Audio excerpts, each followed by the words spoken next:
Welcome to the deep dive, everyone. I am so thrilled you're joining us today because, imagine standing on this really quiet street corner, right? You're gazing up at this elegant 19th century architectural masterpiece, sweeping iron, gorgeous glass. And then, you turn your head to the right, and there, painted literally 3 stories high on a sheer brick wall, is a giant bright blue Smurf. Right, which is it's such a jarring visual. Totally jarring. And welcome to Brussels, basically. We have this massive stack of sources on the table today for you. We're talking travel guides, local cultural announcements, historical overviews, even underground festival lineups. Yeah, it's a pretty eclectic mix of materials this time around. It really is.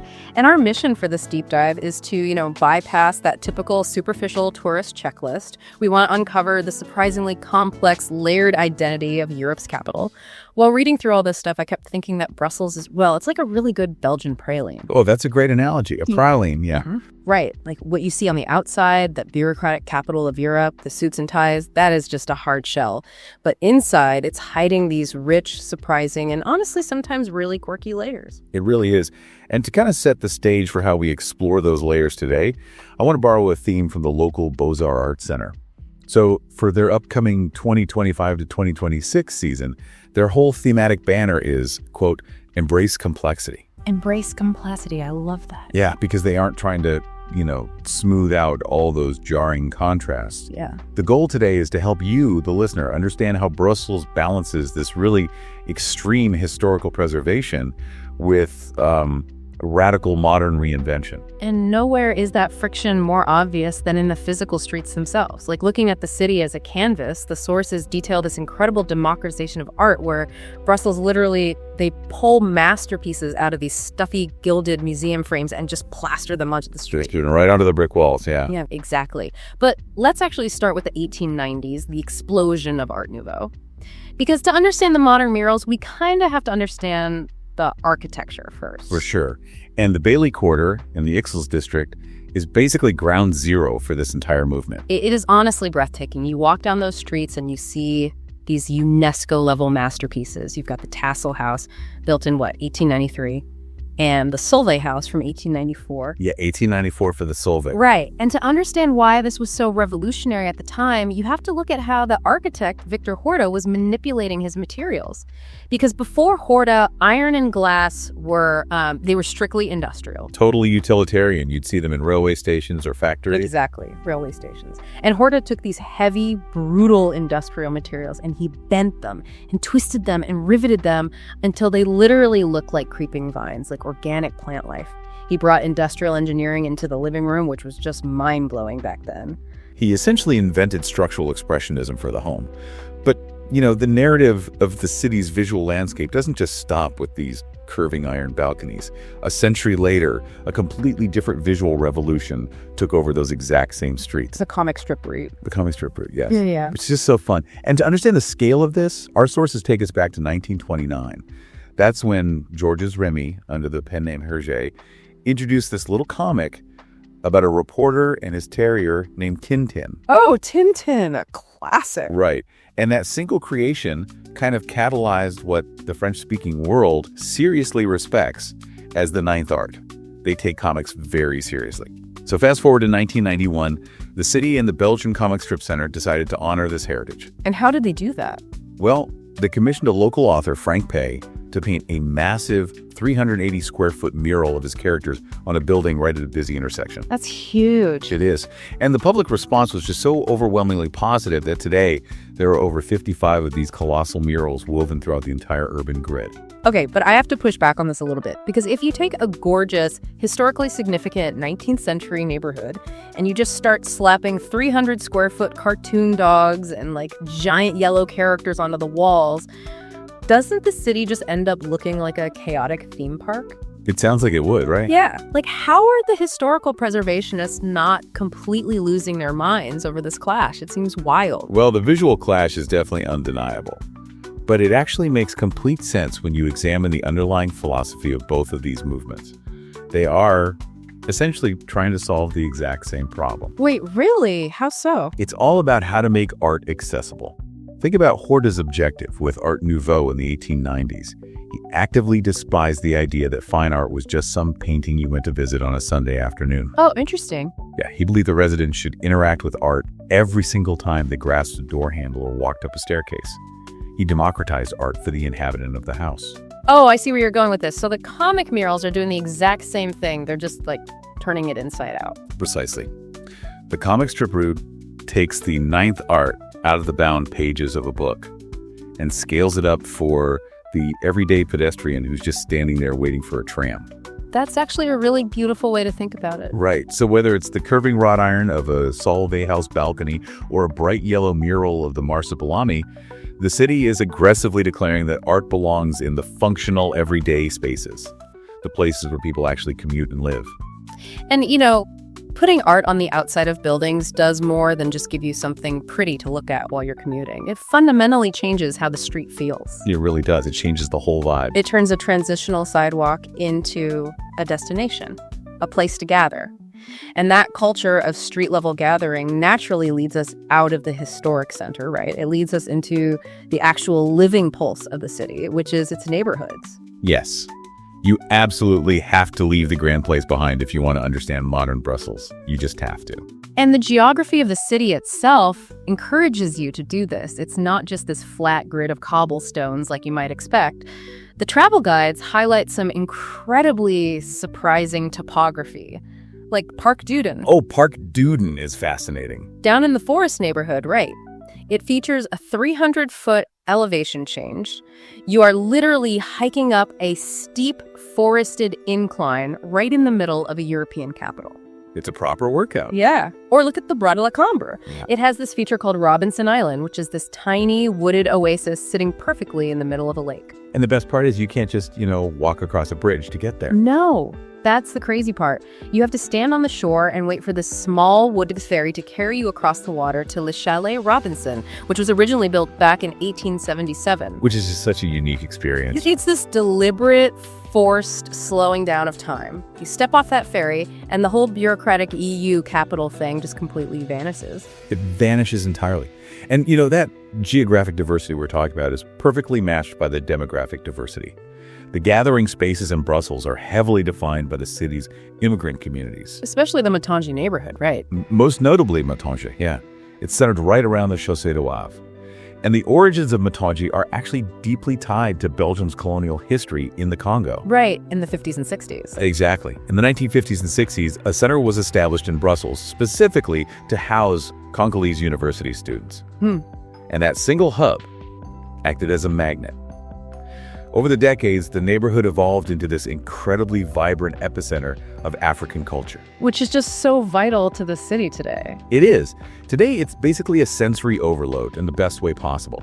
You have the sights of these colorful wax print fabrics, the sounds of soukous music literally spilling out of cafes, the smells of plantains and stews. It is a vital, non-negotiable part of Brussels' modern identity. Which brings us to how the city is currently evolving its concept of community gathering. The sources point to a major event scheduled for August 2025, the Brussels Open Air Festival. Ah, yes, the Open Air Festival. And this is where that idea of the city as a constantly updating operating system really kicks in. The scale of this initiative is just fascinating to read about. The city of Brussels, alongside an organization called Brussels by Night, is taking 5 of the most iconic historical locations across the entire city, and they are literally handing the keys over to 9 different local collectives, clubs, and underground promoters. And the sonic diversity of this lineup, it perfectly maps the demographics of the city you were just talking about. It really mirrors the population. Yeah. You have the Vaux Hall, which is this gorgeous historic pavilion, and it's hosting queer and Swana performances. And for context, Swana stands for Southwest Asia and North Africa. So they're bringing those specific rhythmic traditions right to the forefront. Right. And then, right in the center of the city at Place de Bricaire, you have this massive Latino and reggaeton open-air stage. And over at Place Jean Rey, they are dedicating an entire stage to hard grooves and trance techno. Yeah, and for those who might be unfamiliar with the underground electronic scene, hard groove is an incredibly fast, relentless subgenre of techno. It is intense. It pushes like 140 to 150 beats per minute. It is highly physical, looping, tribal. Basically, it is the absolute antithesis of a quiet, stuffy museum experience. Totally. But here's the most shocking detail from the research, in my opinion. Brussels has officially recognized this specific club culture as an intangible cultural heritage. Yeah, that blew my mind when I read that in the sources. Right, an intangible cultural heritage. It's a legal and cultural framework that is usually reserved for ancient traditions, like protecting a specific dyeing dialect or a centuries-old weaving technique. Not a techno-rave. Exactly. By applying this protected status to modern youth culture and electronic music, the city government is making a profound statement. They are declaring that the sweat-soaked dancers in a techno club, the promoters organizing a reggaeton stage, the DJs mixing tracks, they are just as culturally vital to the legacy of Brussels as the aristocrats who funded the Gothic cathedrals. That is just such a massive paradigm shift. We are so conditioned to think of heritage as something carved in stone that we can't touch. We have to be quiet around it. Right, put it behind velvet ropes. Yes. But if you think about the famous Grand Place back in the 14th century, it wasn't some quiet monument. It was a chaotic, loud, crowded market. The medieval trade guilds brought their goods, they shouted over each other, they celebrated. It was the center of life. So the Open Air Festival is essentially the modern-day equivalent of that exact 14th century market. They've just swapped out the medieval merchants and guilds for modern DJs, techno collectives, and dancers. That's a great comparison. The medium is completely different, but the human need to gather in the city square and feel connected to a larger pulse, that remains exactly the same. The mechanism of gathering is identical. And, in Belgium, the culture of gathering is inextricably linked to the table. You simply cannot examine the living pulse of Brussels without looking at its edible evolution. Oh, absolutely. The Holy Trinity, right. Chocolate, waffles, and beer. The best trinity. But just like the architecture and the music we just talked about, the culinary scene refuses to be a static museum exhibit. It's constantly innovating. Let's unpack the chocolate mechanics first. The baseline history is pretty famous. In 1912, a Brussels chocolatier named Neuhaus invented the Belgian praline. Right, so that's the concept of a hard chocolate shell protecting a soft, liquid, or creamy center, which basically changed confectionery globally. It changed everything. But if you look at modern events highlighted in our sources, like the EXL Gourmand free chocolate tool that's launching in March 2026, you see how the new generation is completely rewriting the code. Right, they aren't just resting on the laurels of 1912. Exactly. The sources highlight artisans like Arthur Amblard, who recently won a Revelation Award for emerging talent. Amblard isn't just making, minor variations of a century-old praline. He is utilizing a strict bean to bar approach. And this is a really crucial distinction for anyone who loves chocolate, because most commercial chocolate makers, they just buy pre-roasted cocoa mass. Yeah, they're basically just melting down an already finished product. Right. But bean to bar means these artisans are importing the raw fermented pod seeds directly. They are controlling the exact roasting temperature in their own shops. And by doing that, they can pull out these highly specific acidic and fruity notes from the cocoa that mass-produced high heat roasting entirely destroys. It's a completely different flavor profile. And furthermore, artisans like Amblard are pioneering high-end, sugar-free creations. So they are adapting a century-old indulgence to fit modern dietary demands and also shifting raw material costs. Proving that true heritage is adaptable. Exactly. And you see this exact same dynamic tension between history and innovation in the Brussels waffle. Ah, the Brussels waffle. And we have to say, not to be confused with the Liège waffle. A vital distinction to make. Do not get them confused. Never. So the Liège waffle, that's the dense, heavy one packed with pearl sugar that caramelizes on the iron. But the Brussels waffle is rectangular. It has those deep pockets, and it's yeast leavened. Which is what makes it so incredibly light and crispy. Exactly. And it actually gained its global fame relatively recently, right? When it was introduced at the 1964 World's Fair in New York. That's right. And honestly, nothing pairs with a light Brussels waffle quite like the staggering local beer culture. Oh man, the beer culture. The sources state Belgium brews over 1,500 unique beers. That's just an absurd number. It's massive. Yeah. And the science behind how they brew is mind-blowing. Let's look at lambics, for example. Most beers worldwide use pitch brewer's yeast to trigger fermentation, right? In a highly controlled, sterile environment. Very scientific. Right. But lambic brewers, they pump their unfermented wort into massive, shallow, cooling vats, and they literally just open the windows. Wait, they literally just open the window? They just leave the windows open, exactly. They rely entirely on spontaneous fermentation. That sounds so risky. It is, but they allow wild, airborne yeast and microorganisms that are specifically native to the Seine Valley around Brussels to just infect the liquid. And that wild infection is exactly what gives lambics their distinctly sour, funky, and complex fruity profiles. Wow. You literally cannot brew a true lambic anywhere else in the world because the air itself is different. The air itself is an ingredient. That is wild. And compare that unpredictable process to the Trappist ales. Oh, the complete opposite end of the spectrum. Totally. These are beers brewed exclusively by monks within the walls of a Trappist monastery. The rules are incredibly strict. It's top fermented, usually dark, rich, really high in alcohol, and the profits must go to the upkeep of the monastery or to charity. It is the absolute epitome of disciplined ancient tradition. It really is. And, exploring that massive 1,500 beer catalog requires knowing where to actually go drink them. The sources highlight some beautifully specific local haunts. Yeah, like La Belladone and Saint-Gilles. Oh, I was looking at the pictures of that one. It's this gorgeous 1920s Art Deco bar, dark wood, copper fixtures. They really focus on European spirits. Or you could walk down to the Parvis de Saint-Gilles, which is this really quirky, energetic city square, and grab a seat at the Brasserie de Ligne. Yes.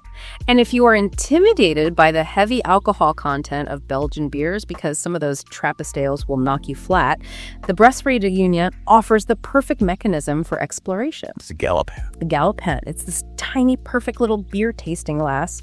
It allows you to sample a heavy Trappist ale or a super sour lambic without committing to a massive, overwhelming pint. Which is such a practical detail for anyone visiting. Definitely. Which actually brings up a highly practical question for you, our listener. Let's say you only have one afternoon in Brussels, okay? You want the real experience, but the areas around the train stations and the Grand Place are just swarming with generic, mass-produced tourist traps, selling those plastic boxes of stale chocolate. We've all seen those shops. Yeah, we've all fallen for them at least once. So how do you avoid that? How do you find this authentic, evolving food scene we're talking about? Well, the consistent answer across all our travel and cultural sources is that you have to break the gravitational pull of the historic center. You just have to walk south. Walk south. Yeah, head into neighborhoods like Saint-Gilles, or go to the flaggy square in Ixelles, which is surrounded by this stunning early 20th century architecture and hosts these vibrant weekend food markets. Because true Belgian culinary culture isn't found in a souvenir shop. Exactly. It's found in the active tension between those strict centuries-old techniques like the monks brewing Trappist ales or the wild yeast of the Seine Valley and modern neighborhood-level innovation. The best artisans respect that 1912 praline, but they aren't afraid to roast their own beans and make it sugar-free today. So if we synthesize the mechanics of everything we've explored today, the architecture, the subcultures, the food, Brussels emerges as this incredible masterclass in how a city survives its own history. It actively refuses to be a museum. Right. From Victor Horta bending iron to look like vines in the 1890s, to Hergé sketching comic ink that would eventually cover the sides of entire apartment buildings. From the relentless 140-beat per minute pulse of a hard-groove techno stage echoing across a historic city square, to the precise temperature control of a modern bean-to-bar chocolatier, Brussels is just constantly compiling new code over its ancient operating system. So what does this deep dive mean for you? I think the most actionable takeaway is to look past the obvious static definitions of your own city. Brussels proves that the most vital parts of a culture aren't always framed on a wall or marked on a glossy tourist map. They're often out in the neighborhoods. Exactly. Go seek out the hidden topography of your local parks. Find the food scenes that are actively mutating right now. Look for the modern art forms and gathering spaces taking shape in your own backyard. Look past the hard shell and find the complex center. And I think it also leaves us with a really compelling philosophical question to ponder. We discussed how Brussels officially protects the fleeting, momentary experience of club culture as an intangible cultural heritage. Which is still so crazy to me. It's amazing. But it forces us to ask, in our rush to preserve physical buildings, statues, and cobblestones, are we neglecting to protect the actual experiences that make a city worth living in? That's a great point. So look at your own hometown. What fleeting, underground, or seemingly rebellious experience happening right now do do you think will be protected as vital historical heritage 100 years from now? Wow. That is a brilliant lens through which to view our own neighborhoods. Well, thank you so much for joining us for this deep dive, everyone. We really hope you've enjoyed cracking open the hard shell of Europe's capital to explore the rich, evolving layers inside. It has been an absolute pleasure. Keep exploring and keep embracing the complexity. Goodbye. Goodbye and take care.